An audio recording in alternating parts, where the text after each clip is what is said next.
Rasul said to his companions, this is Sahih Hadith, he asked them, أَتَدْرُونَ مَنِ الْمُفْلِسِ? Do you know who the bankrupt person is? And the people replied, he is the person who has no wealth. He said, no. The bankrupt person is the one who comes on the Day of Judgment, and he or she has done so many good deeds. They've given charity, they've prayed, they've fasted, they've tahajjud, everything. They've done so many good deeds.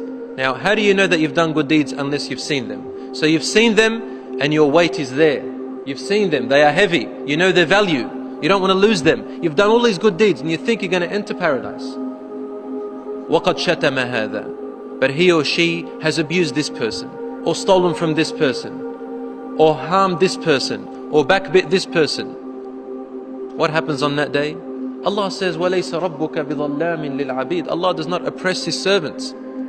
In the Hadith al-Qudsi, Allah subhanahu wa ta'ala says, يَا عِبَادِي, my servants, لَقَدْ حَرَّمْتُ الظُّلْمَ عَلَى نَفْسِي إِنِّي حَرَّمْتُ الظُّلْمَ عَلى نَفْسِي. I have made oppression forbidden upon myself. وَجَعَلْتُهُ بَيْنَكُمْ حَرَامٍ, and made it between you forbidden. فَلَا تَظَالَمُوا. So never oppress one another. Rasul sallallahu alayhi wa sallam continues, he has harmed this person or that person. On that day, when that person comes to call for their right, Allah orders the angels to take from the deeds of that person. So He comes and takes them from the scale and gives them to the scale of the person, of the victim. That victim's scale begins to become heavier. Depending on how much zulm, how much oppression that person has done to the victim or victims, Allahu A'lam, more and more of their good deeds are taken off the scale. The oppressor's scales is now twisting the other way. And the victim's scale is now getting heavier on the good side. You look, imagine that. You think to yourself, I hope this is all that I have victimized. Oh God, who else is there? This is what we're going to be thinking.